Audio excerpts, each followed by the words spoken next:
Good day friends, this is Rahul Munshi और स्वागत है आप सभी का मेरे इस YouTube channel study with Rahul Munshi में। आइए आज देखते हैं कि आज हम लोग अपने इस वीडियो में क्या टॉपिक्स को कवर करने वाले हैं। बीएफएम का पार्ट को हम लोग आगे ले चलेंगे और आज जो हमारा टॉपिक्स टू बी कवर्ड है वो है बैंकिंग रेगुलेशन एंड कैपिटल। ये भी हम लोग मॉड्यूल डी में चल रहे हैं। मॉड्यूल डी का जो यूनिट 21 से लेकर 24 तक है, 21 यूनिट से लेकर 24 यूनिट तक, उसके लगभग सारे पॉइंट्स को हमने इसमें कवर किए हैं। तो आइए शुरुआत करते हैं। ये वीडियो हो सकता है आपको थोड़ा सा लेंदी लगेगा, लेकिन बिलीव कीजिए आपको बहुत कुछ इस वीडियो में सीखने को मिलेगा। ठीक है, आइए देखते हैं कि कौन कौन से टॉपिक हम लोग कवर कर रहे हैं इसके अंदर में। सबसे पहला जो टॉपिक हम लोग कवर कर रहे हैं वो structure of capital fund in India. जो कैपिटल फंड्स होते हैं इंडिया में उसका क्या स्ट्रक्चर होता है, डिफरेंट फॉर्म्स में डिवाइडेड होते हैं, वो क्या क्या स्ट्रक्चर्स होते हैं। देखिए, कैपिटल का मतलब हम लोगों ने जाना था, जब कभी कोई बिजनेस स्टार्ट होता है ना, तो जो ओनर्स शेयर होता है उसको कैपिटल एक तरह से बोलते हैं, पूंजी जिसको बोलते हैं। तो इसका क्या क्या स्ट्रक्चर होता है ये हम लोग देखेंगे। साथ ही साथ कंपोनेंट ऑफ टीयर वन। देखिए, टीयर 1 कैपिटल एक होता है, टीयर 2 कैपिटल होता है, टीयर 3 कैपिटल होता है। ये तीनों कैपिटल्स एक्चुअली क्या होते हैं, ये टीयर 1, टीयर 2, टीयर 3, हम लोग अगर आप बीएफएम को प्रिपरेशन करते तो आप लोगों ने पढ़ा होगा कि टीयर 1, टीयर 2, टीयर 3 ये सब कैपिटल्स होते हैं। क्या होते हैं इसके बारे में देखेंगे। इनमें संशोधन हुआ था, अमेंडमेंट्स हुए थे, तो अमेंडमेंट्स के पहले जो अर्लियर गाइडलाइंस थे वो क्या कहते हैं वो भी देखेंगे। टीयर 1 का अर्लियर गाइडलाइंस, टीयर 2 का अर्लियर गाइडलाइंस, और साथ ही साथ हम लोग ये देखेंगे कि नया टीयर 1 और टीयर 2 में क्या है। टीयर 3 जो अभी तक एक्चुअली इंडिया में एप्लीकेबल नहीं है, लेकिन फिर भी हम लोग देखेंगे कि ये कुछ इसका एक छोटा सा एक पॉइंट देखेंगे हम लोग टीयर 3 के बारे में भी। साथ ही साथ हम लोग देखेंगे कुके रेशियो। कुके रेशियो जो आपको एक डिफरेंशिएशन, एक रिलेशनशिप बताता है आपको आरडब्ल्यूए में। आरडब्ल्यूए होता है रिस्क वेटेड एसेट, और साथ ही साथ इसमें और CRAR, capital to risk weighted asset ratio, या कैपिटल एडुकेसी रेशियो भी इसको बोलते हैं। तो इन दोनों के बीच में जो रिलेशन होता है उसको कुके रेशियो बोलते हैं। इसके बारे में हम लोग देखेंगे। साथ ही साथ हम लोग ये देखेंगे बेसल 3 का कुछ एक पॉइंट्स को हम लोग यहां पर इसको रिवाइज करेंगे। साथ ही साथ कैपिटल रिक्वायरमेंट कंपैरिजन, अभी बेसल 3 और जो आरबीआई का जो गाइडलाइंस है उसके बीच में क्या एक कंपैरिजन है उसको भी हम लोग देखेंगे, कैपिटल बेसल 2, बेसल 3 और आरबीआई के गाइडलाइंस के अकॉर्डिंग में। तो हम लोग यहां से इसको शुरुआत करते हैं, अब हम लोग आगे बढ़ते हैं। ठीक है, तो सबसे पहला हमारा structure of capital fund in banks. तो अभी देखिए, मतलब कि स्ट्रक्चर, यहां ध्यान दीजिएगा, ये स्ट्रक्चर का बात कर रहा है, डिफरेंट स्ट्रक्चर है कैपिटल फंड को लेकर के। देखिए, आप जब कभी बेसल के बारे में पढ़ोगे ना, तो बेसल का जो 3 पिलर होता है ना, वो इसी पर सबसे पहला और सबसे मजबूत जो होता है वो होता है कैपिटल। मतलब कि आपको कैपिटल हर हाल में आपको बहुत स्ट्रांग करके रखना पड़ेगा। अगर आपका जो बिजनेस है, आपका जो बैंक है, उसका कैपिटल अगर आप नहीं रख रहे हो सफिशिएंट, तो जाहिर सी बात है कि आप आने वाले टाइम में बैंकरप्ट हो सकते हो। आप बैंकरप्ट हो गए, लेकिन जो दूसरों का पैसा आपके पास में है वो दूसरे कस्टमर्स को या शेयर होल्डर्स को या स्टेक होल्डर्स को, उनको नुकसान किसी भी कीमत पे नहीं होना चाहिए। इसी के लिए ये हर कोशिश संभव की जाती है कि कैपिटल को ज़्यादा से ज़्यादा बढ़ाया जा सके। इसके लिए बहुत सारे नॉर्म्स बनाए गए। पहले बेसल 1 आया, तो बेसल 1, बेसल 2, बेसल 3। जो बेसल 2 में हम लोग 3 पिलर्स देखें, जब वो आया तो उसमें भी ये 3 पिलर्स एक तरह से मतलब ज़्यादा से ज़्यादा फोकस आपको कैपिटल की तरफ ही देता है। तो कितना परसेंटेज उसको मेंटेन करना है आरडब्ल्यूए, ये भी हम लोग इसमें देखते हैं। तो ये एक्चुअली स्ट्रक्चर इसी चीज़ को बताता है। कैपिटल के बारे में पूरा का पूरा विवरण इसी में घूम फिर करके आता है। Banks are required to maintain a minimum CRAR. जो सीआरएआर होता है ना, capital to risk weighted asset ratio, या फिर आप इसको CAR भी आप इसको बोल सकते हैं, कैपिटल एडिक्वेसी रेशियो। ठीक है, तो ये बैंक को जो नॉर्म्स दिए गए हैं कि आपको 9% ये CRAR मेंटेन करके चलना ही है।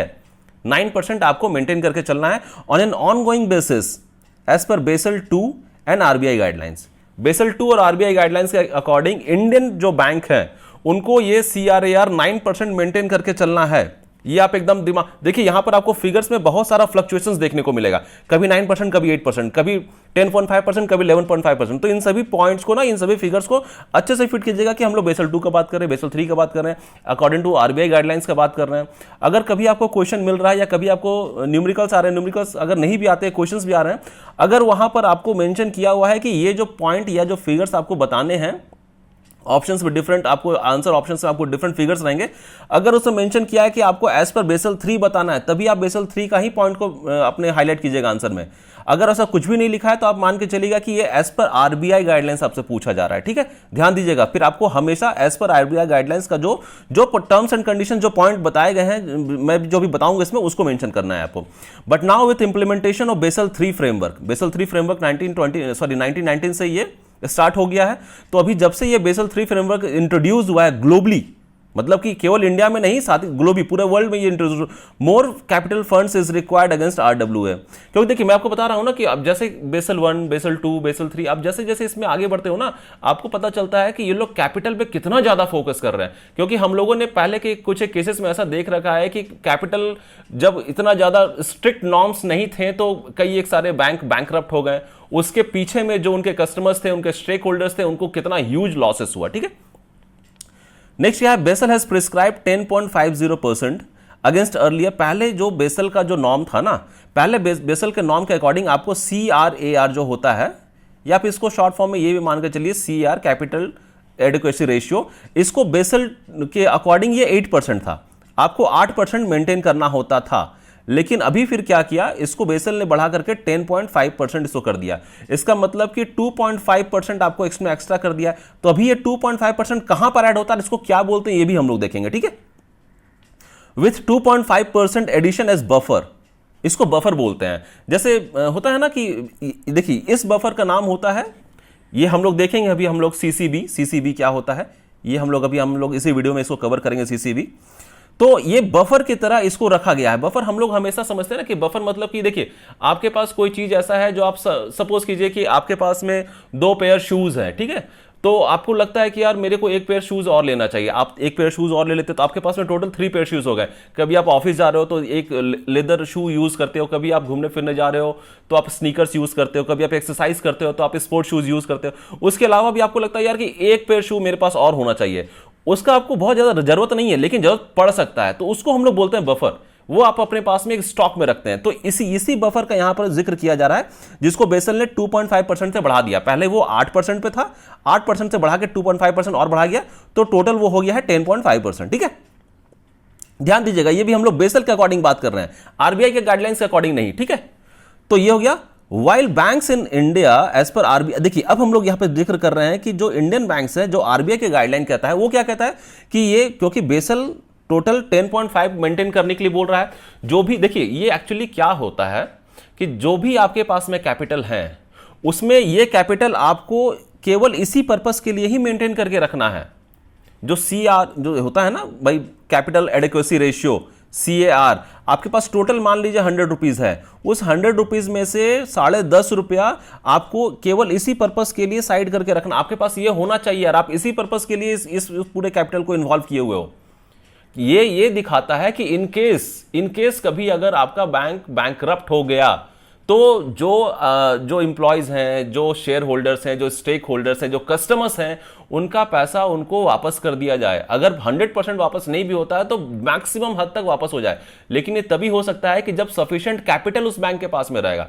अब पता चला कि पूरा का पूरा 100 रुपया जो उस बैंक को चाहिए, वो 100 रुपया का वो पूरा का पूरा कस्टमर लोगों से लिए हुए है, शेयर होल्डर से लिए हुए है, वो सभी का सभी 100 रुपया मार्केट में लगाया और डूब गया पूरा का पूरा पैसा।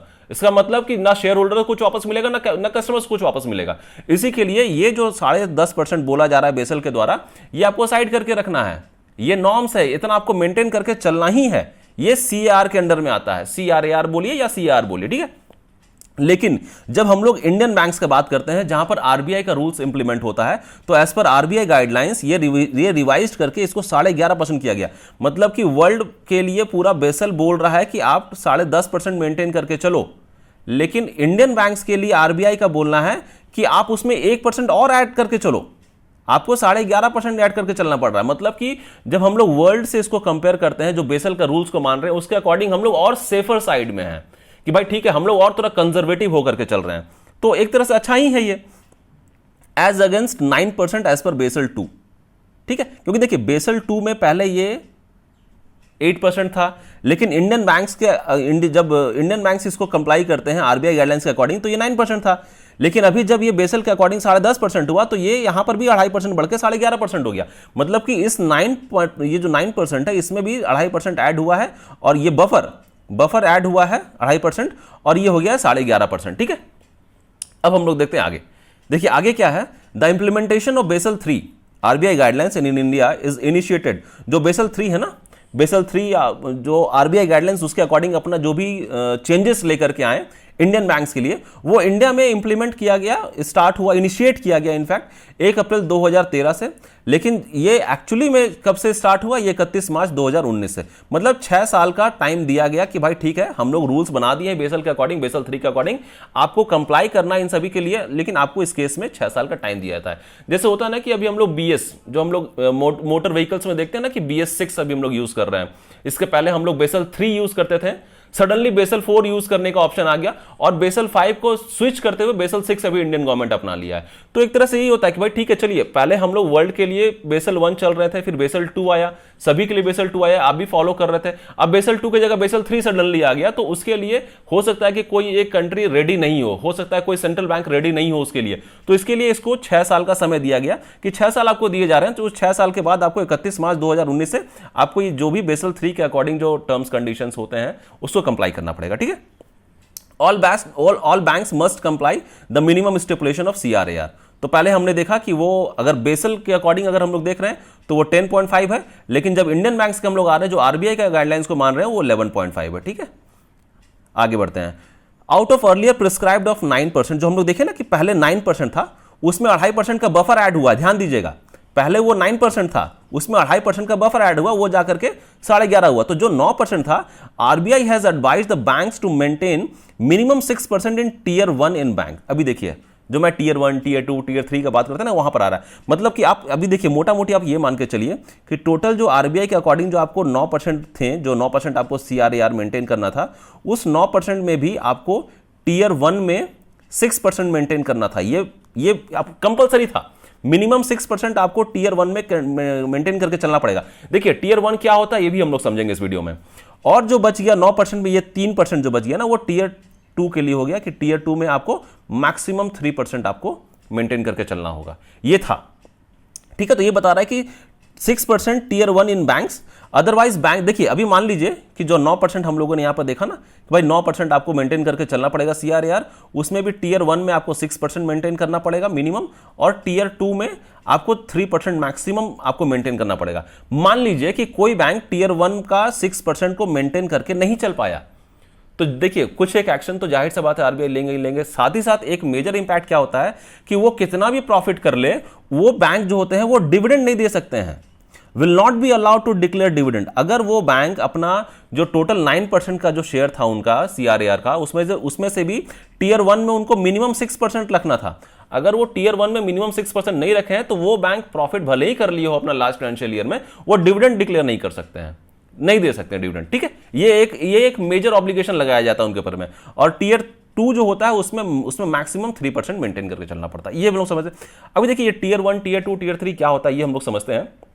मैं एक छोटा सा आपको स्टोरी बता रहा हूं, ये इससे रिलेवेंट नहीं है, लेकिन हाँ अगर आप इस स्टोरी को अगर आप देख रहे हो, समझ रहे हो ना, तो आपको याद रहेगा कि भाई टियर 1, टियर 2, टियर 3 क्या था। सपोज कीजिए ना कि एक किंग है, ठीक है, एक किंग है, राजा जिसको हम लोग बोलते हैं, वो इस किंगडम का किंग है। ठीक है, दूसरा एक और किंग है, वो दूसरे किंगडम का किंग है। तो अभी ये जो किंग है ना, ये जिसका हम लोग जिक्र कर रहे हैं पहले, ये हमारा बैंक है मान लीजिए। ठीक है, ये हमारा बैंक है, मान लीजिए SBI बैंक है। ठीक है, अभी क्या होता है कि इस किंगडम के ऊपर में इस राजा ने हमला बोल दिया। ठीक है, अभी ये राजा कौन है? ये राजा है, वो रिस्क है, वो NPA है, या वो करप्शन है, कुछ भी है। मतलब कि इसका काम है इसको गिराना, मतलब इस बैंक को गिराना। बैंक कब गिर रहा है? जब उसके ऊपर में रिस्क जरूरत से ज्यादा आ जा रहा है, वो NPAs को नहीं संभाल पा रहा है, तो ये बैंक बैंकरप्ट हो जाएगा। तो उसके लिए क्या करता है ये जो राजा है, ये अपना सेना जो उसका होता है ना, वो सेना का टुकड़ी बनाता है। उसको एक सेना को फ्रंट लाइन में खड़ा करेगा, दूसरा सेना को वो सेकंड लाइन में खड़ा करेगा। जैसे आप लोग बाहुबली मूवी देखे होंगे ना, तो बाहुबली में भी इसी तरह से होता था कि वो लोग जो बाहुबली थे वो अपने साथ एक टुकड़ा को लेके आगे जाते थे, कटप्पा पीछे में रहते थे। तो ये बाहुबली वाला वही टुकड़ा है जो आगे जाकर के फाइट कर रहा है, और ये जो पीछे वाला ये कटप्पा के पास में है। इसका मतलब देखिए, अगर सपोज कीजिए जो फ्रंट लाइन जो होते हैं ना, जो लड़ाई कर रहे हैं, ये सबसे मजबूत होते हैं, स्किल्ड होते हैं, हाईली स्किल्ड होते हैं। इनका काम होता है कि इस राजा को मार गिराना। ठीक है, ये राजा का मतलब हमने देखा कि वो रिस्क है, NPA है, करप्शन है, जो भी है, मतलब इस राजा का काम ही है इस राजा को गिराना। तो ये जो फ्रंट लाइन जो फाइटर्स होते हैं, इनका काम है कि मेरे किंगडम पर कोई खतरा नहीं आए और अपने को इस राजा को गिरा देना है। ये फ्रंट लाइन का काम होता है। ये होते हैं टियर 1 कैपिटल। ठीक है, मतलब कि टियर 1 कैपिटल्स वो कैपिटल होते हैं जो कि अगर सपोज कीजिए कि बैंक को लॉस हो गया, कुछ हो गया, तो वो इसको उस लॉस को इजीली संभाल सकता है ये टीयर 1, और अपने बैंक पर कोई उसका प्रभाव नहीं पड़ने देगा। ध्यान दीजिएगा, ये टीयर 1 जो है, ये टीयर 1 का कैपिटल किसी भी तरह का लॉस को संभाल लेगा और अपने बैंक पर उसका प्रभाव नहीं पड़ने देगा। लेकिन मान लीजिए कि ये जो फ्रंट लाइन जो बाहुबली का टीम था, ये हार गया, उसके बाद में इसका ये जो राजा है, ये राजा का सेना और आगे बढ़ा और कटप्पा के पास आकर के इसको फाइट करना शुरू कर दिया। अभी क्या होता है कि ये देखिए, अगर कटप्पा का काम इसको जीतना, क्योंकि वो स्क्रिप्टेड था तो वो उसमें कुछ और भी दिखाया गया, लेकिन ये स्क्रिप्टेड नहीं है, ये रियल लाइफ में हम लोग चल रहे हैं जो एक्चुअली बैंकिंग रेगुलेशंस में चलता है। तो जब अगर यहां तक अगर इसका सेना पहुंच गया है, ये फाइट करेगा इससे, टीयर 2 कैपिटल इसको फाइट करके इसको हरा देगा, एक राजा को हरा देगा, लेकिन साथ ही साथ क्या होगा, इसका बैंक भी बैंकरप्ट हो जाएगा। इसका मतलब कि जो सेकंड लाइन जो फाइटर थे, उसका काम भी है उससे फाइट करना, वो फाइट करके उसको हराएगा भी, लेकिन साथ ही साथ क्या होगा कि वो बैंक को बैंकरप्ट होने से नहीं बचा पाएगा। ये एक ओवरऑल छोटा सा स्टोरी था। आप इसी के लिए आप समझ सकते हो कि टीयर 1 टीयर 2 कैपिटल क्या होता है। तो टीयर 1 कैपिटल्स वो कैपिटल्स होते हैं जो फ्रंट लाइन में जाकर के फाइट करते हैं, और वो इजीली किसी भी लॉस को संभाल सकते हैं और बैंक को उससे कोई नुकसान नहीं होगा। लेकिन अगर वो टीयर 1 उसको नहीं संभाल पाया तो फिर वो टीयर 2 का काम आता है। टीयर 2 उसको संभालेगा, उसका काम है कि भाई टीयर 1 जितना हद तक उसको हैम्पर कर पाया किया, टीयर 2 उसको हैम्पर करेगा। लेकिन अगर टीयर 2 का यूज किया जा रहा है, इसका मतलब कि फिर उस बैंक को बैंकरप्ट होने से नहीं बचाया जा सकता, वो बैंक बैंकरप्ट हो जाएगा। आइए हम लोग इसमें देखते हैं आगे क्या होता है। ठीक है, component of tier 1 capital earlier guidelines, ये ध्यान दीजिएगा, अभी हम लोग जो डिस्कस कर रहे हैं ये अर्लियर गाइडलाइंस के हिसाब से। पहले क्या था, टीयर 1 कैपिटल जो हमने देखा था ना, जो बाहुबली जिसको आगे लेकर के जा रहे थे अपना टुकड़ा, सेना का टुकड़ा को, तो ये कौन कौन से इसमें भी मतलब अभी जो स्किल्ड हाईली स्किल्ड जो फाइटर्स होते हैं, कौन कौन से किस किस पॉइंट को इसमें इन्वॉल्व किया गया है टीयर 1 में। तो पेड अप कैपिटल जो भी होंगे वो टीयर 1 के कैपिटल में आते हैं। देखिए ये सभी चीजों को आपको याद रखना पड़ेगा। टीयर 1 में पेड अप कैपिटल आते हैं, जिसको ऑर्डिनरी शेयर्स भी कहा जाता है। ठीक है, स्टैट्यूटरी रिजर्व्स आते हैं इसमें, और किसी तरह का कोई डिस्क्लोज रिजर्व्स है। देखिए रिजर्व्स दो तरह के होते हैं, एक होता है डिस्क्लोज रिजर्व, एक होते हैं non disclose reserve. Disclose reserves वो होते हैं ना जिसके बारे में जिक्र किया गया है, कंपनी ने जिक्र किया है कि ये रिजर्व्स हम लोग इस पर्टिकुलर फील्ड के लिए बचा करके रख रहे हैं। और नॉन डिस्क्लोज रिजर्व्स क्या होते हैं कि वो कंपनी को भी नहीं पता है कि वो कहां कहां पे यूज आएंगे, लेकिन उसको रखना पड़ेगा। इनकेस अगर वो प्रॉब्लम आ गया तो इसको यूज किया जाएगा। तो इसमें से जो डिस्क्लोज रिजर्व्स होते हैं, जिसके बारे में कंपनी को पता है कि भाई इस काम के लिए अपने को रिजर्व करके रखना पड़ रहा है, वो आपके कंपोनेंट में आते हैं टीयर 1 के कंपोनेंट्स में। ठीक है, तो टीयर 1 के कंपोनेंट में हमने देखा पेड अप कैपिटल आते हैं, स्टैट्यूटरी रिजर्व्स आते हैं, और किसी तरह का फ्री और डिस्क्लोज रिजर्व है वो टीयर 1 में आते हैं। अभी देखिए यहां हम लोग बहुत पेड अप कैपिटल कर रहे हैं। देखिए जो कॉमर्स सेक्शन से या कॉमर्स सेक्टर से बिलोंग करते हैं उनको समझ में आ सकता है कि यार पेड अप कैपिटल क्या होता है। जस्ट मैं आपको इन्फॉर्मेशन के लिए बताना चाह रहा हूं कि पेड अप कैपिटल एक्चुअली होता क्या है। देखिए दो तरह के जब आप लोग शेयर मार्केट्स में जब डील करते हो ना, तो उसमें मान के चलिए कि दो तरह के मार्केट होते हैं, एक होते हैं प्राइमरी मार्केट, एक होते हैं सेकेंडरी मार्केट। प्राइमरी मार्केट क्या होता है, मान लीजिए कि कोई कंपनी है वो अपना शेयर इशू करने जा रहे हैं फर्स्ट टाइम। अभी रिसेंट में आपने देखा था ना, वो कल्याण ज्वेलर्स का शेयर आया था, फर्स्ट टाइम वो लोग इशू करने गए थे। तो वो जब फर्स्ट टाइम अपना शेयर इशू करने जाते हैं उसको बोलते हैं आईपीओ, इनिशियल पब्लिक ऑफरिंग। ठीक है, तो जब फर्स्ट टाइम वो शेयर को इशू किया जा रहा है, फर्स्ट टाइम, केवल और केवल फर्स्ट टाइम, तो वो प्राइमरी मार्केट होता है। जब आईपीओ इशू हो रहा है वो प्राइमरी मार्केट में होता है। लेकिन एक बार आईपीओ इशू हो गया, उसके बाद से जब कभी दोबारा कोई इसको उस शेयर को कोई खरीद रहा है, कोई बेच रहा है, वो सारा का सारा काम सेकेंडरी मार्केट में होता है। मतलब कि आप अगर अभी अपना डीमेट अकाउंट ओपन करवा करके कोई शेयर को, सपोज कीजिए आप कोल इंडिया का शेयर परचेस करना चाह रहे हो, गेल का शेयर परचेस करना चाह रहे हो, तो वो जो शेयर आप परचेस कर रहे हो, वो आप जो भी ट्रांजेक्शन कर रहे हो, ट्रेडिंग कर रहे हो, वो आप सेकेंडरी मार्केट में कर रहे हो। प्राइमरी मार्केट में उनका आईपीओ इशू हो चुका है, जिसने उसको अलॉट किया, जिनको मिला वो मिल गया, वो प्राइमरी मार्केट का रोल था, ये सेकेंडरी मार्केट का रोल है। ठीक है, अब हम लोग देखते हैं कि यहां पर इसका क्या रिलेवेंट है। Paid up capital is the amount of money a company has received from share holders. अभी जाहिर से बात है, जैसे मैंने आपको बताया ना कल्याण ज्वेलर्स, ठीक है, अभी कल्याण ज्वेलर्स ने अपना आईपीओ इशू किया। ठीक है, आईपीओ इशू करने के बाद में मान लीजिए कल्याण ज्वेलर्स को 100 करोड़ मिले, तो ये 100 करोड़ जो कल्याण ज्वेलर्स को मिले हैं, ये इनको आईपीओ इशू करने के बाद मिला है, और ये इनका एक्चुअली प्राइमरी मार्केट का डीलिंग था। तो ये पैसा जो कल्याण ज्वेलर्स को फर्स्ट टाइम में आईपीओ इशू करने के टाइम में जो मिला है 100 करोड़, यही होते हैं उनके पेड अप कैपिटल।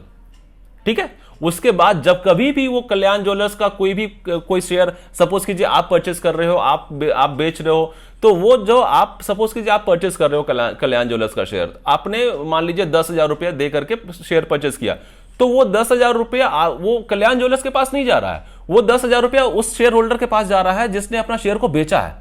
तो आप समझ रहे हो ना कि फर्स्ट टाइम में जो पैसा मिल रहा है कंपनी को, वो पैसा एक्चुअली कंपनी के पास में जा रहा है जिसने आईपीओ इशू किया है। लेकिन सेकंड, थर्ड, फोर्थ टाइम जब कभी भी आप लोग शेयर परचेस करते हो, वो पैसा मान लीजिए कि आपने 10,000 का शेयर परचेस किया, तो ये 10,000 रुपया उस कंपनी के पास में नहीं जा रहा है, ये 10,000 उस शेयर होल्डर के पास में जा रहा है जो अपना बेच रहा है। क्योंकि देखिए मार्केट में कोई बेच रहा है तो कोई खरीद रहा है। अभी जाहिर सी बात है, अगर मैं बेच रहा हूं, आप खरीद रहे हो, तो आप जो पैसा पेमेंट करोगे वो मेरे पास आ जाएगा। तो ये एक्चुअली कंपनी के पास नहीं जा रहा है। तो यही वाला पैसा जो फर्स्ट टाइम जो स्टार्ट होता है ना, इसी को बोलते हैं पेड अप कैपिटल। वो कंपनी का पेड अप कैपिटल होता है। ध्यान से समझिएगा, ठीक है। Paid up capital is created when a company sells its share on the primary market. जो मैंने आपको बताया ना, आईपीओ इशू करते हैं first time directly to investors, usually through the initial public offering, IPO. उसके बाद क्या होता है, when shares are brought and sold among investors in the secondary market, तो वो फिर पैसा, क्योंकि वो कंपनी के पास में नहीं जा रहा है, वो शेयर होल्डर के पास में, एक के पास से निकल रहा है, दूसरे के पास में जा रहा है, तो वो नॉर्मल शेयर हो जाते हैं, ठीक है। इसी के लिए उस केस में जो फर्स्ट टाइम इशू हो रहा है उसी को अपने पेड अप कैपिटल बोलते हैं। ये जस्ट मैंने आपको इन्फॉर्मेशन के लिए बताया कि पेड अप कैपिटल क्या होता है। हम लोग बहुत पेड अप कैपिटल पढ़ते हैं। नेक्स्ट हमारा पॉइंट क्या है, इनोवेटिव परपेचुअल डेट इंस्ट्रूमेंट। देखिए यहां पे क्या है ना कि आपको मतलब थोड़ा हेवी वर्ड सुनने को मिलेगा, यार इनोवेटिव परपेचुअल डेट इंस्ट्रूमेंट, नाम ही याद नहीं रख पाएंगे तो एग्जाम में क्या लिख पाएंगे। थोड़ा सा ध्यान दे करके समझिए, यार एक बार समझ जाइएगा तो आपको लगेगा यार कुछ है ही नहीं है, हवा बनाया गया है, केवल नाम को बड़ा बड़ा दे दिया गया है। इनोवेटिव से आपको पता चल रहा है कि कुछ नया चीज कुछ लाया गया मार्केट में। परपेचुअल का मतलब होता है लगातार। डेट इंस्ट्रूमेंट्स का मतलब यार कि कोई ऐसा इंस्ट्रूमेंट जिसको, जैसे लोन उन तरह का होता है ना भाई, कोई भाई कंपनी या बैंक ये इंस्ट्रूमेंट को दे करके पैसा इकट्ठा करता है, कैपिटल का उसको जब जरूरत पड़ता है वो वहां से कैपिटल को इकट्ठा करता है। तो यही होता है। ये क्या होता है, देखिए किसी जब भी कोई बैंक सपोज कीजिए कि बॉन्ड या डिबेंचर्स इशू करते हैं ना, इशू कर दिए, क्यों इशू किए, क्योंकि उनका कैपिटल का रिक्वायरमेंट है, कहीं उनको कुछ एक्सटेंशन करना है, कहीं उनको कुछ बिजनेस बढ़ाना है, उनको कैपिटल का जरूरत है, तो बॉन्ड्स इशू करते हैं, डिबेंचर्स इशू करते हैं। तो इसी को बोला जाता है इनोवेटिव परपेचुअल डेट इंस्ट्रूमेंट, आईपीडीआई। बहुत छोटा सा सेंस बनता है इसका, लेकिन नाम देखिए कितना हेवी दिया गया, आईपीडीआई, इनोवेटिव कैपिटल। तो इसी के लिए मैं बता रहा हूं कि इन सभी चीजों को ना बहुत ध्यान से समझिए। एक बार समझ जाने के बाद ना कंसेप्ट आपका क्लियर हो जाएगा। तो ये जो आईपीडीआईज होते हैं इसमें भी ध्यान दीजिएगा, eligible for tier 1 capital to the extent of maximum 15% in tier 1 capital. मतलब कि जो आईपीडीआईज होते हैं, केवल आईपीडीआईज का अगर आप बात कर रहे हो तो वो भी आपका टीयर 1 का ही पार्ट होते हैं, लेकिन मैक्सिमम 15% तक ही। अगर 100 रुपीज है तो उस 100 रुपीज में से 15 रुपीज का जो आईपीडीआई है वो टीयर 1 का पार्ट होता है, ठीक है। नेक्स्ट पॉइंट क्या है, नेक्स्ट पॉइंट है हमारा perpetual non cumulative preference share. एक और नया heavy word, perpetual non cumulative preference share. Perpetual मैंने आपको बताया लगातार, ठीक है। परपेचुअल का मतलब लगातार। नॉन क्यूमुलेटिव, अभी देखिए दो वर्ड होते हैं, क्यूमुलेटिव और नॉन क्यूमुलेटिव। जब कभी अगर आप लोगों ने स्कूल्स में या कॉलेज में कभी वो मीन मीडियन मोड बनाया होगा ना, तो आपको उसमें ध्यान में जाएगा कि आप लोग वहां पर क्यूमुलेटिव वर्ड का यूज किए होंगे। तो क्यूमुलेटिव का मतलब ही होता है कि ऊपर से लेकर नीचे तक सभी को जोड़ देना, मतलब कि पीछे से लेकर के आगे तक सब वो जुड़ता हुआ आ रहा है। और नॉन क्यूमुलेटिव का मतलब कि उसमें ऐसा कोई लिंक नहीं है, जुड़ने का कोई लिंक नहीं है। वो एक बार हो सकता है अभी इस साल का डेटा को लिया गया है, नेक्स्ट ईयर का डेटा को नहीं लिया जाएगा, फिर हो सकता है अगले साल का डेटा को लिया गया, फिर हो सकता है नेक्स्ट ईयर का डेटा को नहीं लिया गया, इसलिए वो नॉन क्यूमुलेटिव होता है। अब प्रेफरेंस शेयर का मतलब ही होता है शेयर्स, प्रेफरेंस शेयर्स।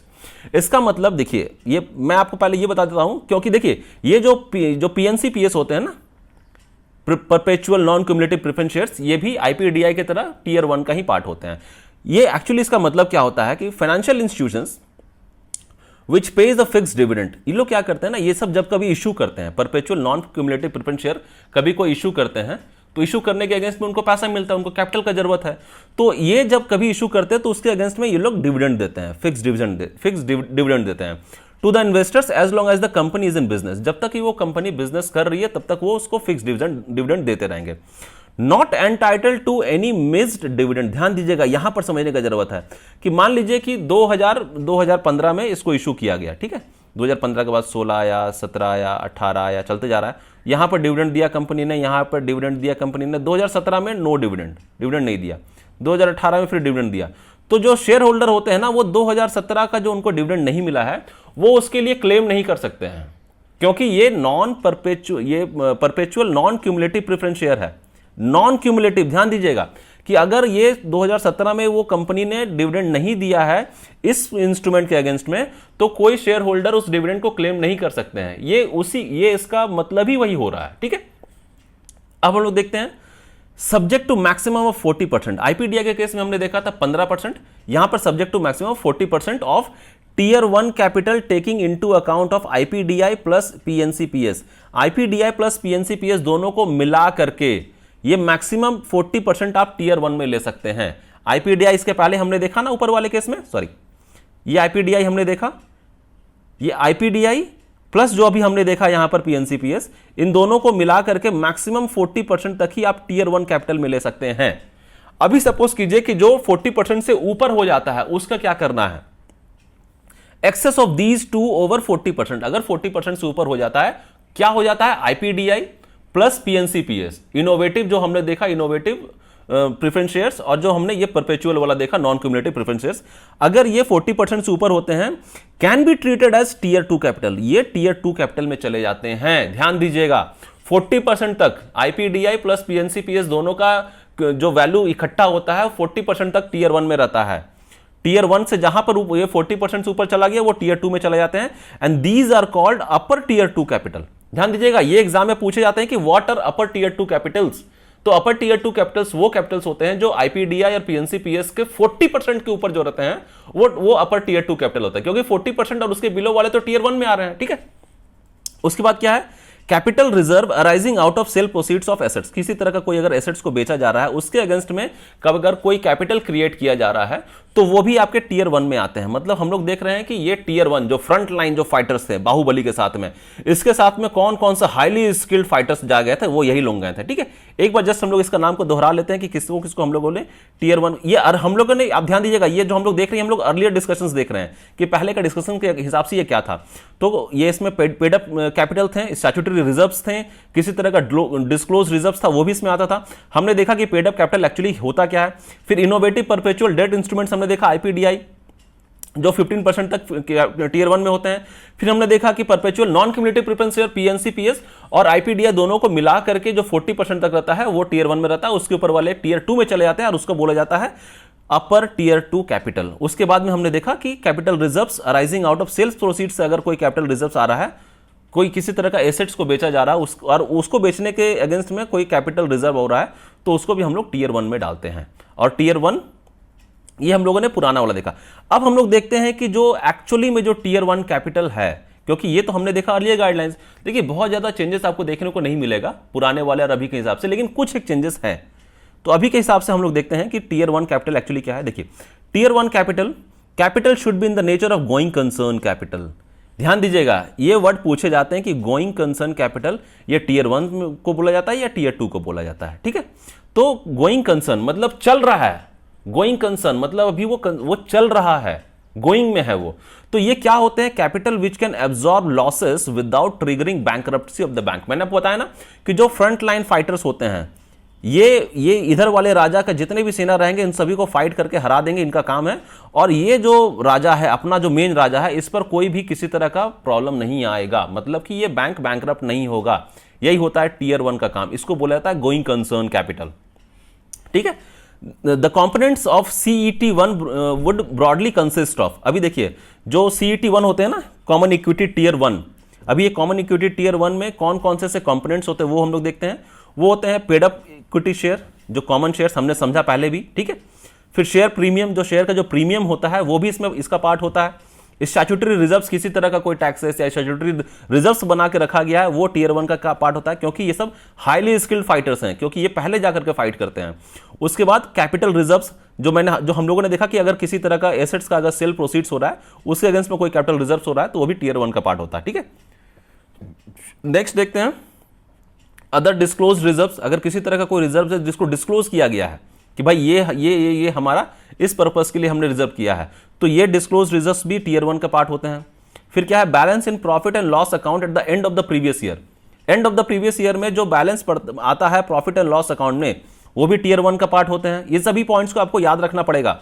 ठीक है, revaluation reserve at the end eight a discount of 55%। अब यहां देखिएगा revaluation reserve at a discount of 55%।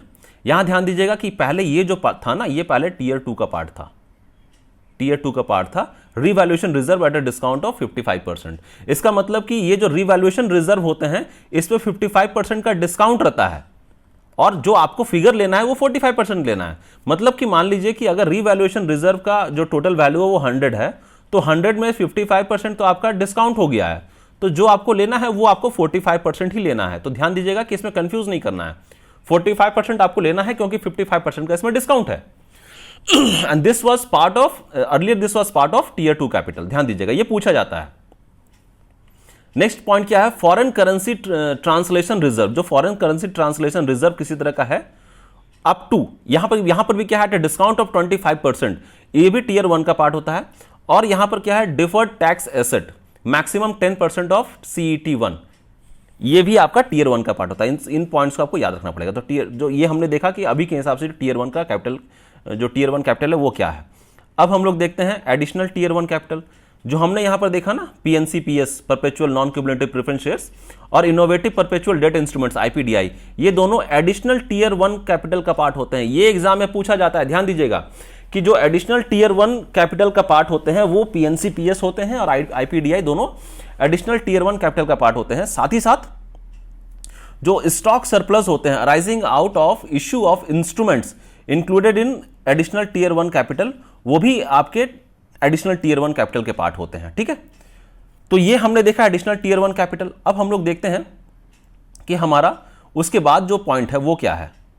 देखिए, उसके बाद वाला जो हमारा पॉइंट है, एक मिनट, वाला जो हमारा पॉइंट है वो है components of tier 2 capital as per earlier guidelines. मतलब कि जो पुराने, जो पहले के गाइडलाइंस है उसके हिसाब से टीयर 2 का कौन कौन सा कंपोनेंट्स हैं एज पर अर्लियर गाइडलाइंस। ध्यान दीजिएगा, तो ये अभी हम लोग देखते हैं अनडिस्क्लोज रिजर्व्स। टीयर 1 में हमने देखा कि जो डिस्क्लोज रिजर्व्स थे वो टीयर 1 के पार्ट थे, और जो अनडिस्क्लोज रिजर्व है, मतलब कि ये इसको डिस्क्लोज नहीं किया गया है, इसको रखा गया है, ये रिजर्व में रखा गया, लेकिन इसको कंपनी को भी एक्चुअली नहीं पता है इसको कहां पे यूज करना है, वो टीयर 2 के पार्ट होते हैं। वो लोग फाइट करेंगे कटप्पा के टीम के साथ में। ठीक है, उसके बाद परपेचुअल क्यूमुलेटिव प्रेफरेंस शेयर, अभी हम लोगों ने टीयर 1 में देखा था, एडिशनल टीयर 1 में भी देखा PNCPS perpetual non cumulative preference share.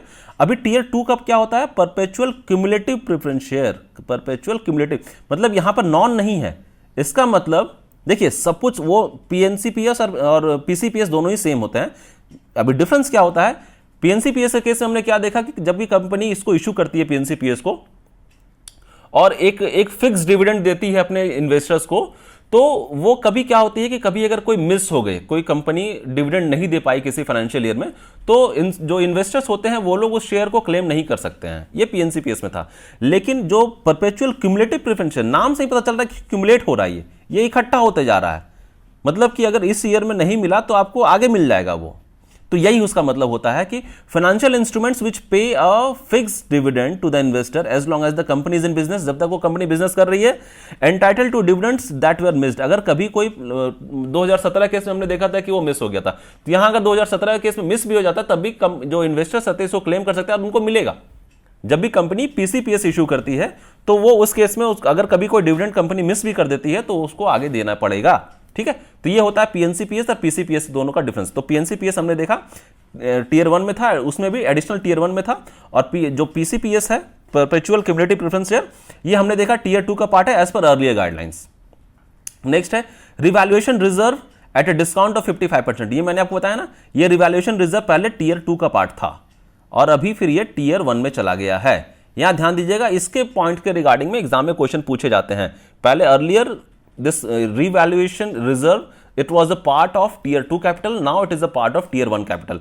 उसमें भी क्या होता है, एट अ डिस्काउंट ऑफ 55%, उसमें 55% का डिस्काउंट है, मतलब कि आपको 45% ही कैलकुलेट करके चलना है उसमें, while determining their value for inclusion in tier 2 capital. ठीक है, नेक्स्ट पॉइंट हमारा क्या है, नेक्स्ट पॉइंट हमारा है जनरल प्रोविजंस। देखिए, किसी तरह का कोई प्रोविजनिंग करके बैंक ने रखा है या लॉस रिजर्व रखा है तो वो भी आपका टीयर 2 का पार्ट होता है। ठीक है, वो टीयर 1 का पार्ट नहीं होता है। तो general provisions and loss reserves including floating provisions which is not made against any identified asset can be admitted, यहां दीजिएगा, can be admitted as per tier 2 subject to maximum of 1.25% of RWA।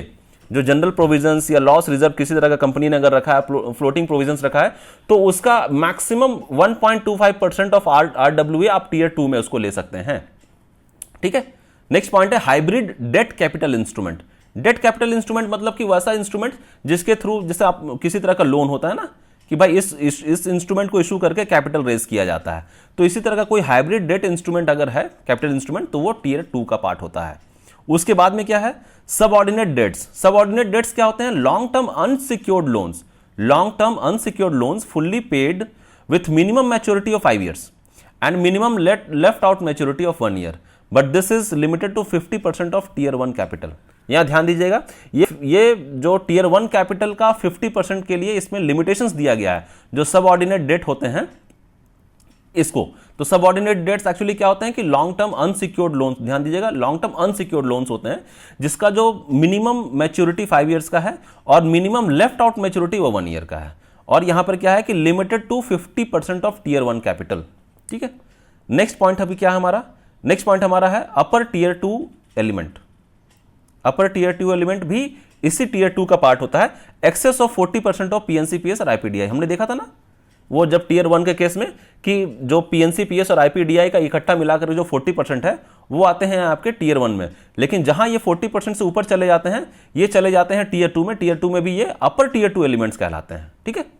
Next है maximum tier 2 capital can be admitted. यहां पर ध्यान दीजिएगा, ये हम लोग पहले वाले के अकॉर्डिंग देख रहे हैं। Maximum tier 2 capital can be admitted as per Basel 2 was 4%। उस समय बेसल के अकॉर्डिंग क्या था 8%, आरबीआई के अकॉर्डिंग था 9%।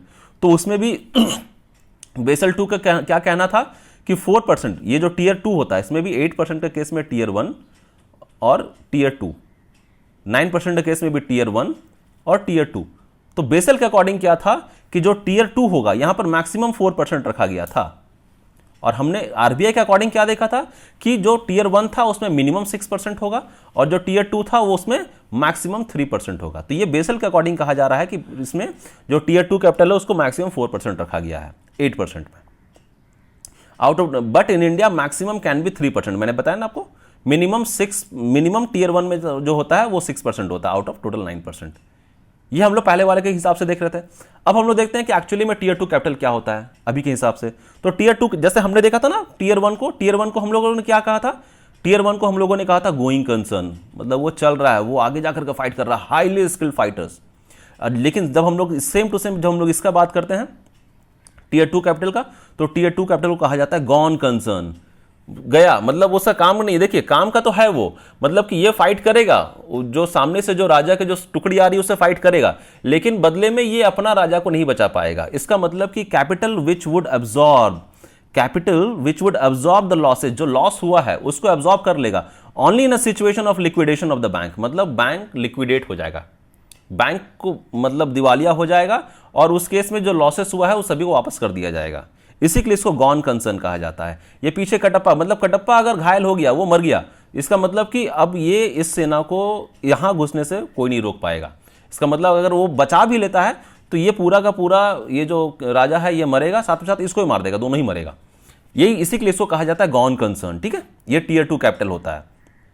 द कंपोनेंट्स आर, इसमें कौन कौन से कंपोनेंट्स होते हैं, general provisions and loss provision. ये हमने देखा उस केस में भी, पहले भी यही था कि जो जनरल प्रोविजंस और लॉस प्रोविजंस होते हैं इसको इसमें डाला गया है। ठीक है, किसी तरह का इंक्रीमेंटल प्रोविजंस भी अगर होता है वो भी इसी के अंडर में आता है। क्या अगर अकाउंट एनपीए अकाउंट के केस में अगर जैसे ना investment reserves account, excess provisioning arises out of sale of NPA account, तो उससे भी जो रिजर्व्स आ रहे हैं वो उस रिजर्व को भी टीयर 2 में रखा जाता है। ठीक है, ये हमने देखा। प्लस इसमें क्या आता है, debt instruments issued by bank, किसी तरह का कोई डेट इंस्ट्रूमेंट अगर कोई बैंक इशू कर रहा है वो भी टीयर 2 का पार्ट होता है। उसके बाद क्या है, preferential share capital such as PCPS, preferential share capital PCPS या आरएनसीपीएस। आरएनसीपीएस क्या हो गया, redeemable non cumulative preference share, और आरसीपीएस बस यहां पर नॉन नहीं लगेगा, redeemable cumulative preference share issued by banks. तो ये भी जो शेयर्स आप लोग इसका नाम सुन रहे हो ना, प्रेफरेंशियल शेयर कैपिटल या रिडीमेबल नॉन क्यूमुलेटिव प्रेफरेंस, ये सभी के सभी टीयर 2 के पार्ट हैं। देखिए इन सभी को बस अब आप एक बार कॉन्सेप्ट क्लियर कर लिए ना कि बॉस अगर वो शेयर दे रहा है कंपनी ये इंस्ट्रूमेंट को इशू करने के बाद में, और अगर कोई डिविडेंड अगर मिस हो जा रहा है तो पीएनसीपीएस के केस में हमने देखा कि कोई इसको क्लेम नहीं कर सकता, मिस हो गया मतलब मिस हो गया। लेकिन पीसीपीएस के केस में हमने क्या देखा कि भाई वो अगर मिस भी हो जाता है तो आगे जाकर उसको वो डिविडेंड मिलेगा। उसके बाद क्या है, premium received on account of above debt instruments. अगर जो ऊपर का जो डेट इंस्ट्रूमेंट्स हम लोग देख रहे हैं इसमें अगर किसी तरह का प्रीमियम मिलता है बैंक को तो वो भी आपका टीयर 2 का पार्ट होता है। ठीक है, अब हम लोग बढ़ते हैं आगे। आगे हम लोग आते हैं tier 3, short term subordinated debt for the sole purpose of meeting a portion of capital requirement for market risk only. यहां ध्यान दीजिएगा, RBI has not allowed tier 3 capital in India. अभी तक टीयर 3 कैपिटल नहीं देते हैं, वो टीयर 1 और टीयर 2 में ही चलता है।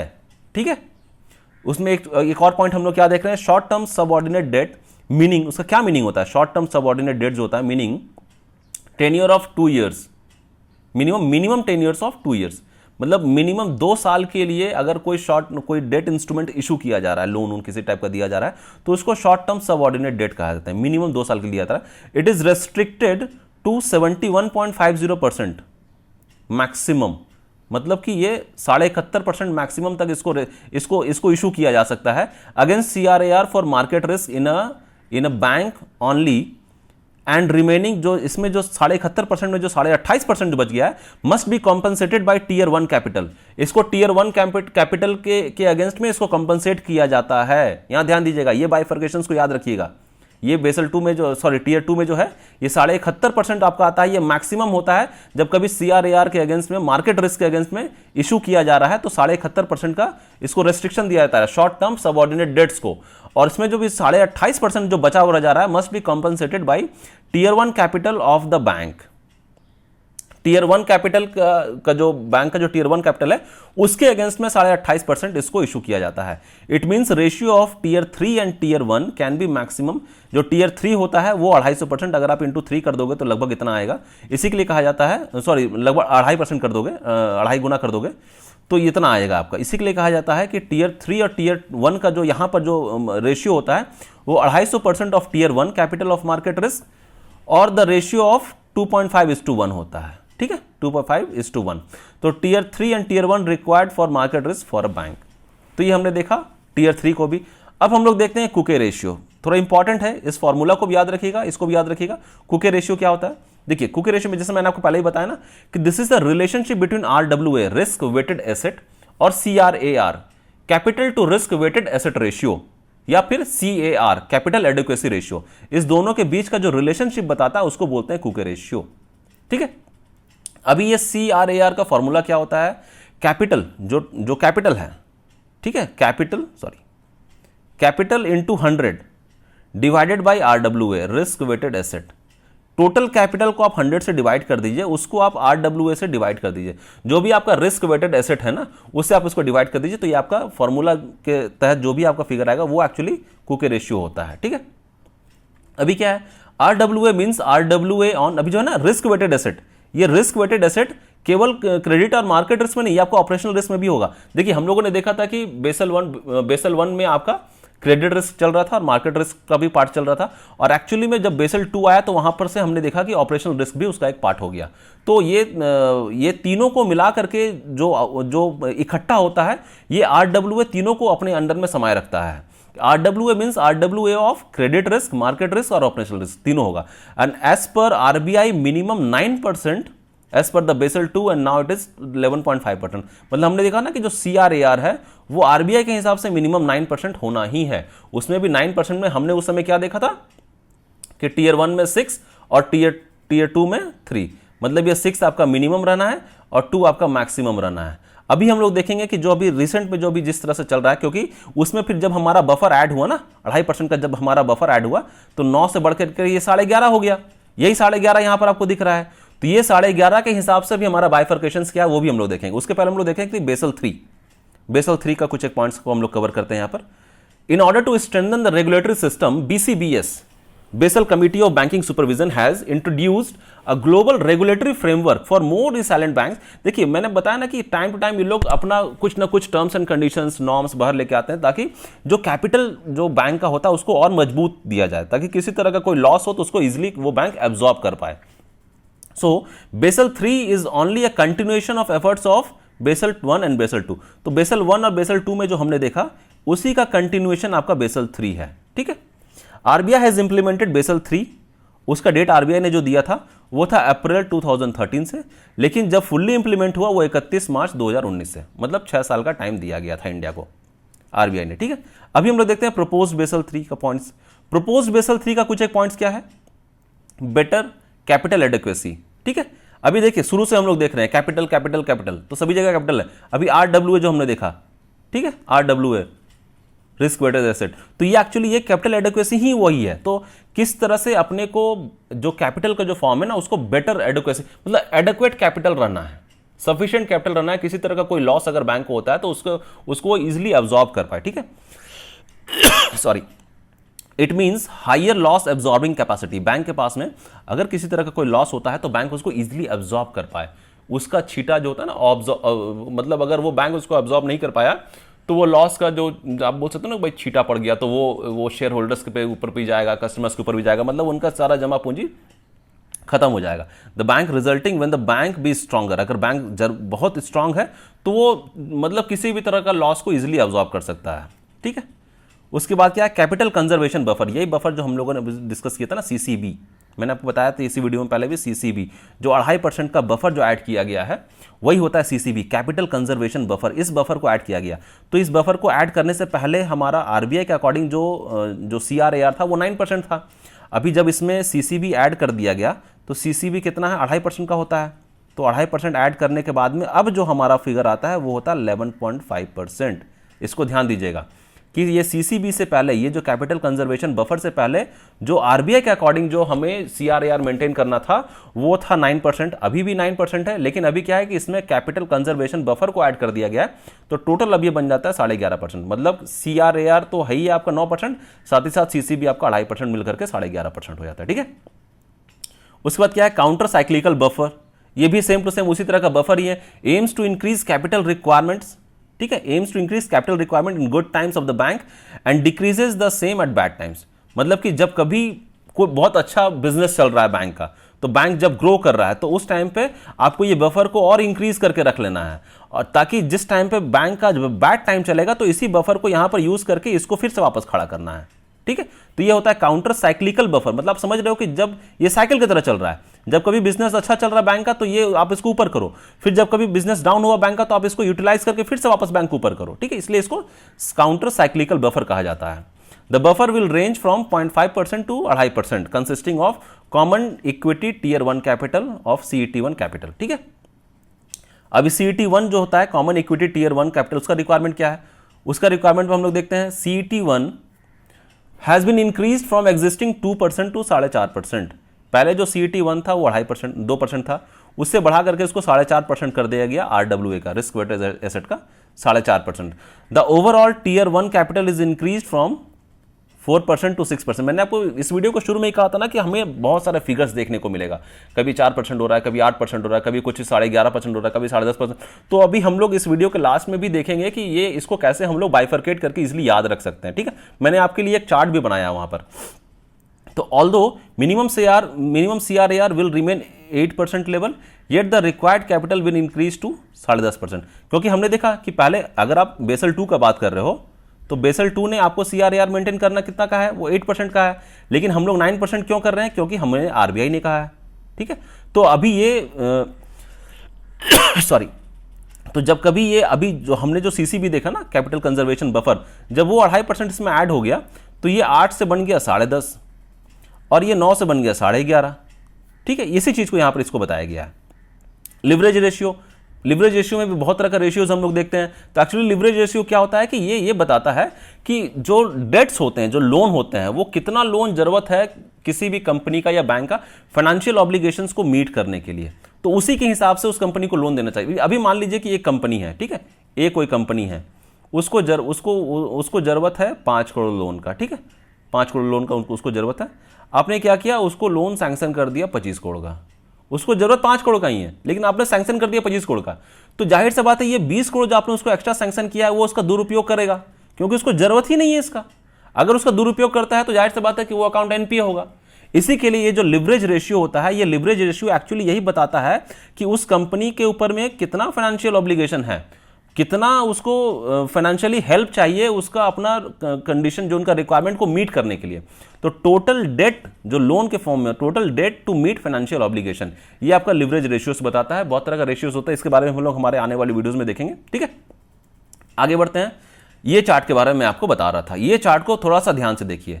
ये चार्ट मैंने आपके लिए बनाया है, देखिए यहां पर ध्यान दीजिएगा। जो पहला वाला ये जो कॉलम है, सॉरी हाँ अभी ठीक है, ये पहला वाला कॉलम आपको यहां पर टर्म्स दिख रहे हैं। दूसरे वाले कॉलम में बेसल 2 में के अकॉर्डिंग क्या परसेंटेज थे वो है, बेसल 3 के अगेंस्ट में क्या परसेंटेज है वो है, और लास्ट में जो कॉलम है ये आरबीआई के अकॉर्डिंग है। मैं फिर आपको रिपीट कर रहा हूं कि अगर आप कोई क्वेश्चन को बना रहे हैं, उस क्वेश्चन में अगर स्पेसिफिकली मेंशन किया हुआ है एज पर बेसल 3, तो ये जो फिगर्स है तब आपको ये फिगर्स लेने हैं।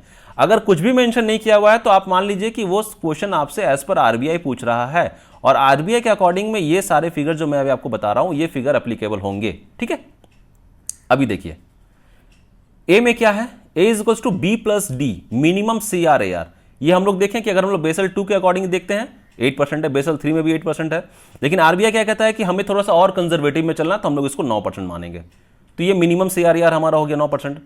उसके बाद क्या है, मिनिमम टीयर 1 कैपिटल। अभी सीआर 1 के अंदर में ही हमने देखा था सीआर ए आर जो कैपिटल होते हैं उसमें टीयर 1 होते हैं और टीयर 2 होते हैं। हमने देखा अभी पूरा का पूरा वीडियो हमने टीयर 1 टीयर 2 की इसी में कवर किया।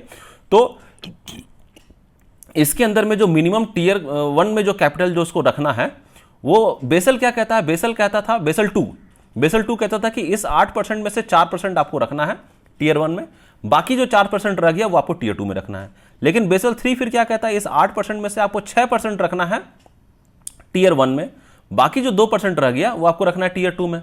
लेकिन हम लोग पहले जिस टाइम पे बेसल 2 इंप्लीमेंट हुआ तो उसी टाइम से आरबीआई ने हमें ये बताया था कि ये आउट ऑफ 9%, क्योंकि 1% हम लोग ऐसे ही ज्यादा चल रहे थे, वो 9% में से आपको 7%, पहले ये हमने वीडियो में देखा ये पहले 6% था, तो 6% से इसको बढ़ा करके कि जो टीयर 1 कैपिटल है, टीयर 1 कैपिटल मिनिमम ऑफ, हम लोगों ने देखा था यहाँ पे मिनिमम ऑफ 6%, लेकिन अभी आरबीआई जो अभी बेसल 3 की इंप्लीमेंटेशन होने के बाद में टीयर 1 कैपिटल वो मिनिमम ऑफ 7% रहना है एज पर आरबीआई। ठीक है, मिनिमम ऑफ 7% अगर यहां पर रहेगा तो इसमें 2% बच गया, तो ये 2% आपका मैक्सिमम चला जाएगा टीयर 2 में। ठीक है, अभी of which CET 1 common equity tier जो होता है, कॉमन इक्विटी टीयर 1, उसमें इस 2% रहेगा, और इसमें बेसल 2 में, बेसल 3 में 4.5%, और एज पर आरबीआई जो है वो 5.5% रहना है।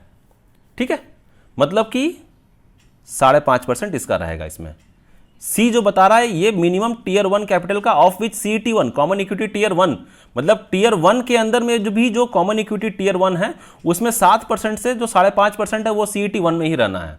ये एज पर आरबीआई है, और बाकी बेसल 2 और बेसल 3 के अकॉर्डिंग जो है वो मैंने यहां आपको दिखाया है।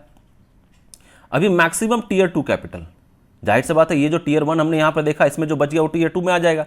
तो बेसल 2 के केस में हमने क्या देखा कि 4% यहां रख दिया था, 4% यहां रख दिया था। बेसल 3 में हमने देखा कि 6% यहां रखा तो 2% यहां रखा। लेकिन आरबीआई क्या कि वो शुरू से 9% लेकर चल रहा है, 7% वो टीयर 1 में रख रहा है, तो टीयर 2 में इसका 2% रहेगा। ये मिनिमम रहता है और ये मैक्सिमम रहता है, मतलब मिनिमम 7% तो आपको रखना ही रखना है, और यहां ज्यादा से ज्यादा आप 2% रख सकते हो टीयर 2 में। आप समझ रहे हो ना। फ्रंट लाइन फाइटर, मैं फिर आपको रिपीट कर रहा हूं, ये टीयर 1 हो गया फ्रंट लाइन फाइटर, टीयर 2 हो गए उसके बैकफुट में जो फाइटर्स रहते हैं, मतलब ये होते हैं गोइंग कंसर्न। इनका काम होता है कि भाई किसी तरह का बैंक को प्रॉब्लम नहीं होगा, और जो भी प्रॉब्लम लॉसेस आ रहा है उसको इजीली ये संभाल लेगा। ये मर गया, ये खत्म हो गया, तो फिर ये आएगा इसके ऊपर में, ये टीयर 2 कैपिटल होते हैं। ये टीयर 2 कैपिटल वैसे कैपिटल्स होते हैं जो इससे फाइट करेगा, इसको हराएगा भी, लेकिन इसको कब हराएगा, जब ये अपना पूरा किंगडम को बेच देगा। मतलब कि ये अपना बैंक को बैंकरप्ट होने से नहीं बचा पाएगा, बैंक दिवालिया हो जाएगा, और ये सारे कस्टमर्स को, शेयर होल्डर्स को उनका पेमेंट दे करके उसको वापस कर दिया जाएगा। ठीक है, उसके बाद क्या है, उसके बाद है ई में क्या है, कैपिटल कंजर्वेशन बफर।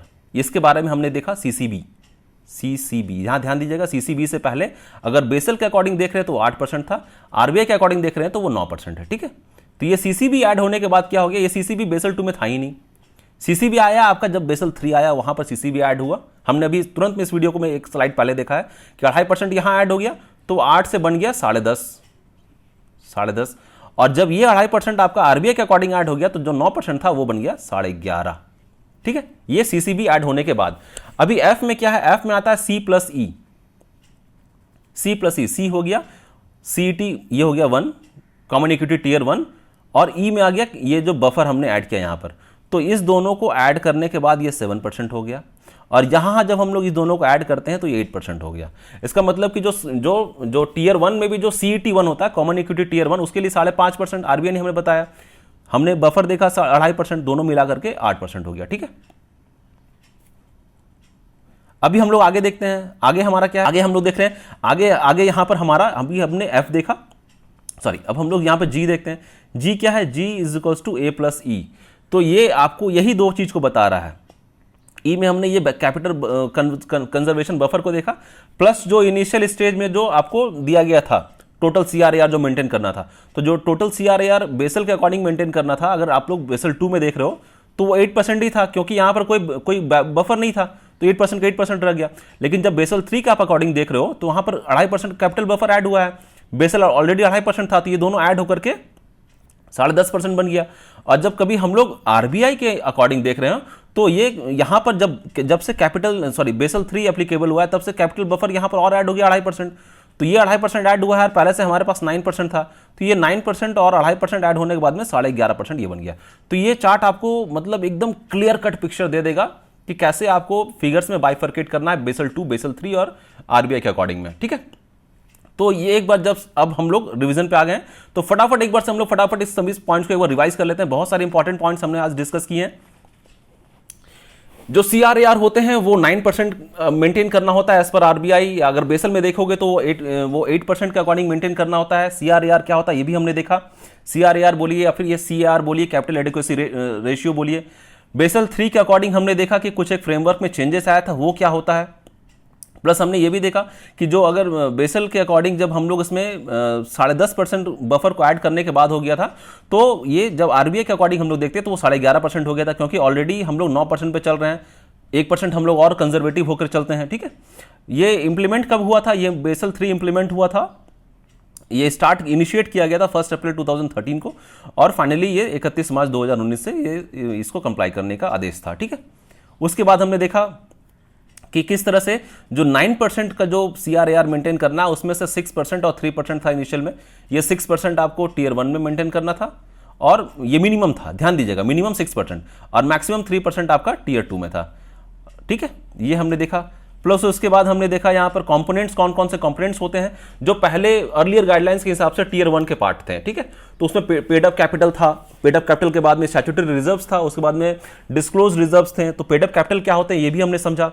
उसके बाद में इनोवेटिव परपेचुअल डेट इंस्ट्रूमेंट्स होते हैं IPDI, वो भी टीयर 1 के पार्ट होते हैं। कुछ ये भी हमने समझा कि IPDI एक्चुअली होते क्या है। कोई बॉन्ड्स और डिवेंचर्स जब कभी कोई बैंक अगर इशू कर रहा है, मैक्सिमम 15% ध्यान देना है यहाँ पर। और जब कभी हम लोग PNCPS के केस में आते हैं, perpetual non community preference share और IPDI, जो ये दोनों मिल करके जब होता है तो ये टीयर 1 में मैक्सिमम 40% होता है, 40%, और जब 40% से ऊपर चला जाता है तो ये टीयर 2 में चला जाता है, और वहां पर ये टीयर 2 कैपिटल, अपर टीयर 2 कैपिटल कहलाता है। ठीक है, उसके बाद कभी कोई एसेट्स को सेल करने से जो कैपिटल रिजर्व अपना बन रहा है, वो भी आपका टीयर 1 का पार्ट होता है। अभी फिर उसके बाद हमने देखा कि एक्चुअली में जो टीयर 1 कैपिटल अभी के हिसाब से वो क्या, इसको गोइंग कंसर्न बोलते हैं। जो फ्रंट लाइन फाइटर्स होते हैं वो होते हैं, तो ये पेड अप कैपिटल्स होते हैं, शेयर प्रीमियम होते हैं, स्टैट्यूटरी रिजर्व्स होते हैं, कैपिटल रिजर्व्स होते हैं। उसके बाद कोई अदर डिस्क्लोज रिजर्व्स हो गए, या फिर कोई बैलेंस अगर आपका पड़ा हुआ है बैंक का प्रॉफिट एंड लॉस अकाउंट में, वो इसके टीयर 1 के पार्ट होते हैं। रिवैल्यूएशन रिजर्व्स, ध्यान दीजिएगा, रिवैल्यूएशन रिजर्व्स पहले टीयर 2 का पार्ट था, अभी ये टीयर 1 का पार्ट है। और यहाँ पर डिस्काउंट दिया जाता है 55%, मतलब आपको इसको कैलकुलेट करने के टाइम में 45% लेना है। फॉरेन करेंसी ट्रांसलेशन रिजर्व, ये भी 25% डिस्काउंट में टीयर 1 का पार्ट है। और डिफर्ड टैक्स एसेट जो होते हैं ये भी आपका टीयर 1 का पार्ट है। Maximum of common equity tier 1 का 10%। ठीक है, अभी एडिशनल टीयर 1 में हमने PNCPS प्लस IPDI को जो देखा, ये एडिशनल टीयर 1 का पार्ट है। प्लस की stock surplus arising out of issue of instruments, अगर किसी तरह का कोई इंस्ट्रूमेंट इशू किया जा रहा है ये PNCPS और IPDI इशू किया जा रहा है, उसके अगेंस्ट में अगर कोई स्टॉक सरप्लस बन रहा है तो वो भी आपके एडिशनल टीयर 1 के पार्ट होंगे। ठीक है, उसके बाद हमने देखा कंपोनेंट्स ऑफ टीयर 2, ये अर्लियर गाइडलाइंस क्या कहता है। देखिए, अर्लियर गाइडलाइंस और अभी का जो गाइडलाइंस है लगभग सेम है, बहुत ज्यादा आपको डिफरेंस नहीं मिलेगा, मतलब 2-3 पॉइंट में ही डिफरेंस है। ठीक है, तो वो यहां पर भी अनडिस्क्लोज रिजर्व्स हमने देखा, सॉरी यहाँ ये हम लोग अर्लियर गाइडलाइंस देख रहे हैं। तो यहां पर जब टीयर 1 में हमने देखा तो वहां डिस्क्लोज रिजर्व्स थे, और अभी हम लोग टीयर 2 को देख रहे हैं अर्लियर गाइडलाइंस, तो ये अनडिस्क्लोज रिजर्व्स है। प्लस यहाँ पर पीसीपीएस है, परपेचुअल क्यूमुलेटिव प्रेफरेंस शेयर, वहाँ पे हमने नॉन क्यूमुलेटिव देखा था, यहाँ क्यूमुलेटिव है। फिर ये जो रिवैल्यूएशन रिजर्व है ये पहले टीयर 2 का पार्ट था, ये टीयर 1 में भी चला गया, ये डिफरेंस आपको यहाँ पर देखने को मिलेगा। प्लस क्या है कि जो जनरल प्रोविजंस होते हैं, लॉस प्रोविजंस होते हैं या किसी भी तरह का फ्लोटिंग प्रोविजंस होते हैं, वो उसका क्या है, वो भी एडमिटेड होते हैं टीयर 2 में, लेकिन वो मैक्सिमम क्या होते हैं 1.25% of RWA, risk weighted asset का 1.25% वो टीयर 2 का पार्ट होते हैं। हाइब्रिड डेट कैपिटल इंस्ट्रूमेंट्स होते हैं वो टीयर 2 का पार्ट होते हैं। सबऑर्डिनेट डेट के केस में भी हमने देखा टीयर 2 का पार्ट है। अपर टीयर 2 एलिमेंट जो हमने देखा ना कि पीएनसीपीएस और आईपीडीआई अगर 40% तक है तो वो टीयर 1 का पार्ट है, लेकिन 40% से जब ऊपर होता है तो वो टीयर 2 में चले जाते हैं और टीयर 2 में भी अपर टीयर 2 एलिमेंट्स कहलाते हैं। फिर हमने यहां पर देखा कि मैक्सिमम जो बेसल के अकॉर्डिंग था वो 8% था सीआरआर, उसमें भी 4% आपको टीयर 2 में मेंशन करना हुआ है, 4% आपको टीयर 1 में करना है। लेकिन जब हम लोग इंडियन बैंक्स की बात करते हैं, आरबीआई के अकॉर्डिंग जब आपको कंप्लाई करना है तो उस केस में टोटल 9% है। आउट ऑफ 9% पहले स्टार्टिंग में था कि आपको मिनिमम 6% टीयर 1 में रखना है और जो 3% रह गया मैक्सिमम 3% आप टीयर 2 में रख सकते हैं। अब हम लोग टीयर 2 को एक्चुअली में देखें कि भाई टीयर 2 एक्चुअली में अभी के हिसाब से क्या है, तो इसको गॉन कंसर्न बोलते हैं। गॉन कंसर्न इनको क्यों बोलते हैं, क्योंकि ये लॉसेस को एब्जॉर्ब तो कर लेता है लेकिन ये बैंक को लिक्विडेट कर देता है, बैंक दिवालिया हो जाता है उस पूरे के पूरे लॉस को संभालने में, ठीक है। उसके बाद जनरल प्रोविजंस और लॉस प्रोविजंस जो होते हैं ये हमने देखा कि ये टीयर 2 का ही पार्ट है। उसके बाद डेट इंस्ट्रूमेंट्स ये टीयर 2 का पार्ट होते हैं। जो डेट इंस्ट्रूमेंट्स इशू किए जाते हैं ना बैंक, जब कभी कैपिटल का जरूरत पड़ता है उसके लिए किसी लोन के फॉर्म्स में कुछ डेट इंस्ट्रूमेंट्स इशू किए जाते हैं। फिर प्रेफरेंशियल शेयर कैपिटल पीसीपीएस या RNCPS, redeemable non cumulative preference share, ये सभी टीयर 2 के पार्ट है। फिर प्रीमियम रिसिप्ट, अगर बैंक को डेट इंस्ट्रूमेंट्स के अगेंस्ट में कोई प्रीमियम रिसिप्ट होता है तो ये भी आपके, क्योंकि डेट इंस्ट्रूमेंट आपका टीयर 2 का पार्ट है, तो डेट इंस्ट्रूमेंट के अगेंस्ट में अगर कोई प्रीमियम रिसीव हो रहा है तो ये भी टीयर 2 का पार्ट है। जैसे हमने यहां पर देखा था ना एडिशनल टीयर 1 कैपिटल, तो एडिशनल टीयर 1 के कैपिटल के केस में हमने देखा कि जो पीएनसीपीएस और आईडीपीआई है, कहां गया, हाँ यहाँ पर पीएनसीपीएस और आईडीपीआई है, इस दोनों के इशुएंस के अगेंस्ट में अगर कोई स्टॉक सरप्लस में आ रहा है तो वो भी एडिशनल टीयर 1 का पार्ट होता है। तो इसी तरह से ये भी इसी के पार्ट होंगे। कोई अगर प्रीमियम कोई बैंक को मिल रहा है against issuance of debt instrument तो वो टीयर 2 का पार्ट होगा। फिर हमने देखा टीयर 3 कैपिटल्स क्या होते हैं। Tier 3 capitals, RBI has not allowed tier 3 capital in India, लेकिन हमने देखा कि जो टीयर 3 कैपिटल यहाँ पर जो शॉर्ट टर्म सबऑर्डिनेट डेट्स होते हैं जिनका मिनिमम टेन्योर 2 साल के लिए होता है, वहां पर इसको रेस्ट्रिक्शन लगाया गया है 71.5% और 28%। यहां पर 2.5:1 का जो रेशियो है इसको ध्यान रखिएगा। ये 71.5% आपके जाते हैं ये टीयर 3 में, और जो टीयर 1 में रहते हैं वो आपके 1% रहते हैं।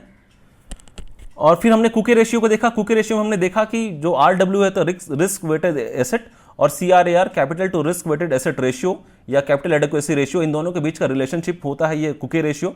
तो सीआरएआर का फॉर्मूला हमने देखा capital into 100 divided by RWA. अभी जब हम लोग आरडब्ल्यूए यहाँ पे कंसीडर कर रहे हैं तो इसमें मार्केट रिस्क, क्रेडिट रिस्क और ऑपरेशनल रिस्क, तीनों का तीनों रिस्क इसमें यहाँ पर इन्वॉल्व रहता है। और ये 9% सीआरएआर आरबीआई के अकॉर्डिंग था जब से सीसीबी जो हमारा ऐड हुआ कैपिटल कंजर्वेशन बफर, उसके बाद से बेसल 2 के बाद से, तो सॉरी बेसल 3 के बाद से, तो ये 11.5% हो गया। फिर हमने यहाँ बेसल 3 के कुछ एक पॉइंट्स को डिस्कशन किया। बेसल 3 में हमने देखा प्रपोज बेसल 3 में क्या है, बेटर कैपिटल एडेक्वेसी को और मतलब एडेक्वेट कैपिटल रहना है। प्लस हमने सीसीबी को यहाँ पर देखा जो 2.5% ऐड किया गया। Now banks will have to acquire CCB, जो 8% बेसल के अकॉर्डिंग था 10.5 हो गया, और आरबीआई के अकॉर्डिंग 9 था वो 11.5 हो गया। फिर हमने देखा काउंटर साइक्लिकल बफर, ये एक तरह से ये साइकिल में चलता रहता है कि जब कभी बैंक का अच्छा समय चल रहा है, गुड टाइम चल रहा है, तो उस टाइम पे इस बफर को इकट्ठा किया जाता है, और जब कभी बैंक का कोई बैड टाइम आता है तो इस बफर को यूज करके वापस उसी साइकिल को वहां पर लाया जाता है। फिर हमने CET 1 देखा, कॉमन इक्विटी टीयर 1, तो ये कॉमन इक्विटी टीयर 1 के बाद फिर हमने देखा लिवरेज रेशियो क्या होता है। किसी तरह का जब कोई लोन होता है या कोई डेट होता है जिसको बैंक इशू करती है, किसी कंपनी वगैरह को देती है, ताकि उसका जो फाइनेंशियल ऑब्लिगेशन है उसको मीट किया जा सके, उसको अच्छे से स्टडी करने के बाद। तो लिवरेज रेशियो बहुत तरह के होते हैं, हम लोग देखेंगे हमारे आने वाले वीडियो में। प्लस लास्ट में हमने ये चार्ट को देखा कि जिस तरह से फिगर्स को आप कैसे याद कर सकते हो। बेसल 2 के अकॉर्डिंग कितने टीयर 1 में क्या होना है, टीयर 2 में क्या होना है, टीयर 1 में भी CET 1 जो होते हैं कॉमन इक्विटी टीयर 1 उसमें कितना होना है। फिर कैपिटल कंजर्वेशन बफर जब ऐड हुआ तो उसके बाद में फिगर्स कैसे चेंज हुआ, और टोटल जो हमारा जो मेंटेन करना होता है सीआरएआर, अगर आप कैपिटल कंजर्वेशन बफर को भी ले रहे हैं क्योंकि एज पर आरबीआई बेसल 3 के बाद से आपको उसको ऐड करके चलना है, तो टोटल ये हमारा 11.5% होता है। ठीक है, तो ये हम लोगों ने बहुत सारे इंपॉर्टेंट पॉइंट्स को आज देखे। आप प्लीज़ इन सभी पॉइंट्स को घर में अच्छे से रिवाइज कीजिएगा। अगर आपको मेरा ये वीडियो अच्छा लगा हो तो प्लीज़ मेरे वीडियो को लाइक कीजिए, मेरे channel study with Rahul Munshi को सब्सक्राइब कीजिए, ज़्यादा से ज़्यादा इस वीडियो को शेयर कीजिए ताकि मैक्सिमम मेरे कलीग्स और फ्रेंड्स को इसका बेनिफिट हो सके जो JIV CIB के लिए प्रिपरेशन कर रहे हैं और अपने घर में रहें। और इस पूरे वीडियो का जो PDF है वो आपको हमारे Telegram channel study with Rahul Munshi, ये हमारा टेलीग्राम चैनल भी है स्टडी विद राहुल मुंशी, उस पर आपको मिल जाएगा। अपने घर पर रहें, स्वस्थ रहें। Thank you so much.